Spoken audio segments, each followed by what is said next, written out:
Well, good morning, New Heart Church family. Pastor Matt with you on this Tuesday. I'll be doing videos today and Thursday. They'll be my final videos as pastor of New Heart Church. Thank you so much for all of the wonderful, kind words you said Sunday to me, and some of you have said since that day. A great time of fellowship, very nice gifts. Thank you so much, and it's been a joy and privilege to pastor New Heart Church of the Nazarene for these last 16 plus years. And I trust you'll pray for me as I move into this new role of responsibility, that God will use me as effectively there as I've been able to be, I think, in many cases here at New Heart. So God bless you. And again, thank you very, very much. Um, but today is Valentine's Day, and love is in the air. I noticed, I love doing weddings. That's been one of the great things that I've done for over 30 years in ministry.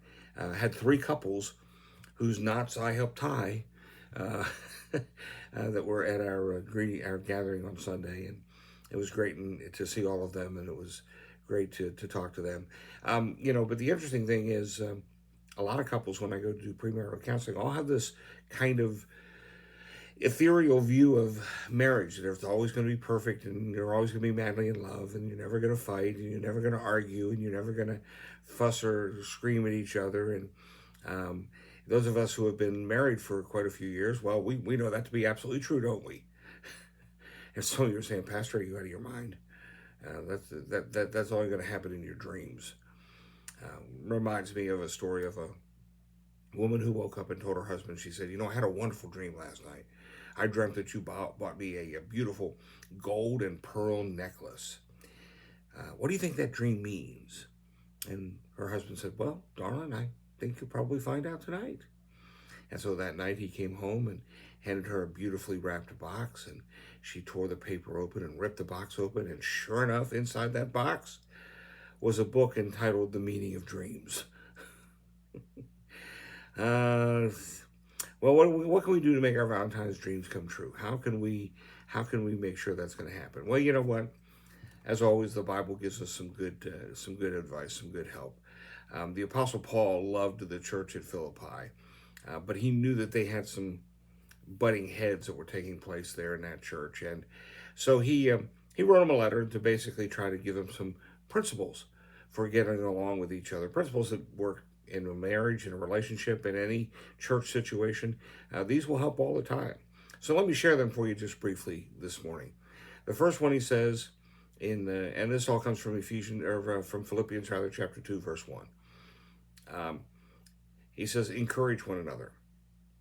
It's always important for us to encourage each other, to remind each other praise each other when something is going well and doing good, especially in marriage relationships. It's been often noted that man does not live by bread alone. Sometimes he has to be buttered up. Uh, Life is difficult, and we need that encouragement.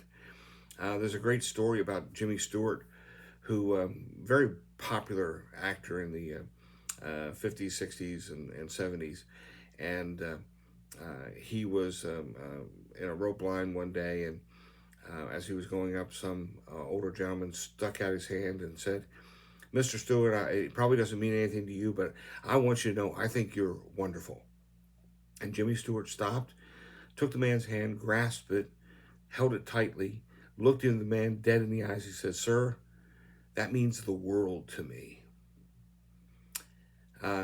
We all need to be encouraged. And if you're not getting enough encouragement, I pray you will find someone who will pour encouragement into your life. But the best way to get encouragement is to be an encourager to someone else. Second principle is to comfort each other. We get comfort from Jesus' love for us, comfort from his grace that is poured upon us, and we should be able to give comfort to others. Mary Ann Evans, who was a British novelist in the 1800s, better known by her nom de plume of George Eliot, had a very difficult experience. When she was 17 years old, her mother died. Her older sister had gotten married about a year earlier, and someone had to care for her aged father. And she found that during that time of giving him comfort, it really developed more who she was than she had ever been, and it helped their relationship. Listen to what she writes about that time. She says, "Oh, the inexpressible comfort of feeling safe with a person, having neither to weigh thoughts nor measure words, but to pour them out just as they are, chaff and grain together, knowing that a faithful hand will take and sift them, keep what is worth keeping, and then with a breath of kindness blow the rest away." Valentine's dreams mean that we will comfort one another. Paul also says that we should spend time with one another. The fellowship of the Spirit.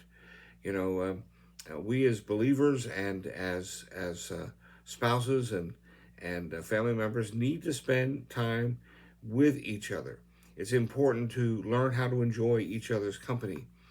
But fellowship involves, and spending that time involves taking time. David Jeremiah has written some great books. Listen to what he talks about the concept of time being spent together. He says, "You've heard the saying, it's not the quantity, but the quality of time that really counts." Simply defined, that statement means that one can make up for having minimal moments with the family by making certain that the time he does have is quality time. And now on the surface, Jeremiah writes, this concept seems to make a lot of sense. It seems possible to spend much time with one's family that might be completely meaningless. But all of us experience times when we are at home physically, but our minds are wandering miles away.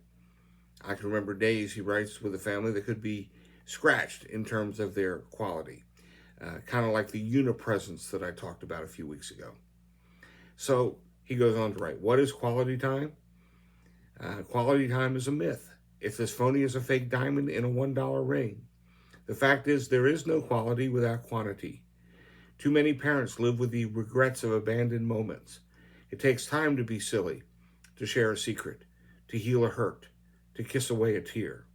Moments of uninhibited communication between child and parent cannot be planned. They just happen. The only ingredient we need to bring to the dynamic of family life is our availability, and that is spelled T-I-M-E. Spending time together is necessary. Couples have to find time in their busy schedules to be together. Churches need to find time for fellowship together. Those things all matter. The fourth principle is tenderness and compassion. And Paul links these two together because they are linked together. They are used in conjunction because they reflect how they operate. Tenderness is what we feel, but compassion is what we do. While one could show compassion without feeling anything for the recipient of that compassion, one could do compassionate acts, such as we do for some of the homeless shelters, buying hats and gloves and underwear and scarves and all the rest of the stuff that we do. And that's all important that we do. It's great. Those are great acts of compassion. But we really don't know the people we're doing them for. We don't have a tenderness of heart for them because they're not in our lives. So it is possible to show compassion without feeling tenderness, but it is impossible to not feel tenderness and then not show it by an act of compassion. If it's someone we truly love, we're going to be compassionate toward them, tender-hearted toward them, forgiving one another, even as God for Christ's sake has forgiven us. Most marriages and relationships would be a lot better if both parties would allow and pursue acts of compassionate kindness and tender loving care and mix those into the everyday life with those for whom they have tender feelings. The last principle I'll share is have a good attitude. Paul urges the Philippian congregation to complete his joy by being like-minded, cultivating a single mind, having the same love, not just a love for the Lord Jesus himself, but a love for one another. But I have found that when I love Jesus first, it makes it easier to love those who are around me. Being one in spirit and purpose means having the right attitude. It reminds me of the story of two businessmen who had been flying together, and one was single and one was a married man. And when they got to the baggage claim area, they parted ways, and the single man watched with great amazement as the married man eventually found his wife and kids, and they ran and hugged him and kissed him and embraced as though he had been gone for weeks. And so the single businessman kind of looked over at the guy and said, well, really, how long have you been gone? And the guy says, oh, I've been gone 2 whole days. The single man said, boy, I sure hope I can have a family like that someday.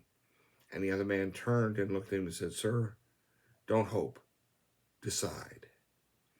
Every day that we live, we decide on whether we're going to enrich our marriage, our relationships, our friendships, our churches, or whether we're going to tear them down.